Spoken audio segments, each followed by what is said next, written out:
And welcome back. I want to show you a property that is commonly used with images. So I have a really funny picture here of an alpaca. So we're going to copy that. Actually, we're going to use the link for this, and we're going to add an image to our website.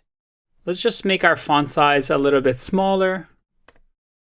Perfect. And I'm going to try and add a picture to the left over here. So if we go to our About page, and in our section over here, we can try and add a picture. So let's do an image tag. And if you remember, we have a source, and that source, I just copy and pasted the link. And if I save this and refresh, ooh, that's a big picture. So as you may remember, we have to do width. Let's do 50 pixels and height 50 pixels. Let's save and refresh. And you can see that we broke. Let's make that a little bit bigger actually. Let's do 200 and 200. Perfect. You can see here that we actually broke a bit of our CSS, and that is because if you look over here, we have used this selector which says immediate neighbor of H2. We can just do this for now. Refresh, and there you have it. But I kind of want the text to be on the right side over here. How do we do that? Well, we can select the image and use a property called float. And float, you can do right or left. So if we do left and refresh, it floats the image to the left. And you see that the text wraps around. And this property was created specifically for these reasons, to have images floating to either left or right and be able to have text wrapped around them.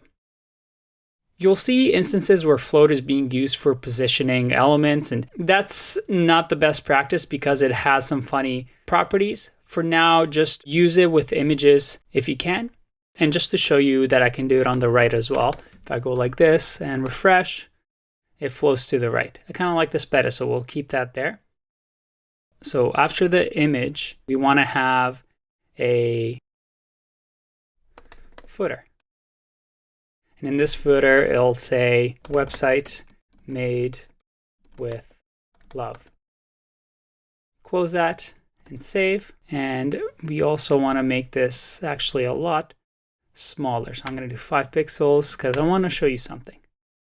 So you see over here, I've made this line height very, very small, but I wanted to demonstrate for you because this is floated to the right. Everything just kind of tacks on to the left side over here. And if we wanted to make sure that our footer is at the bottom of the website, we would have to use a property that almost always comes with float.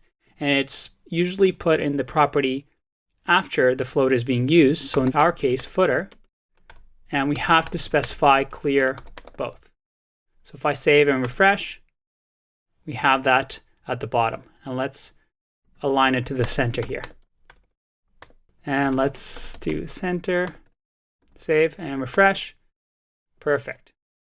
Now we have website made with love with a whole bunch of gibberish.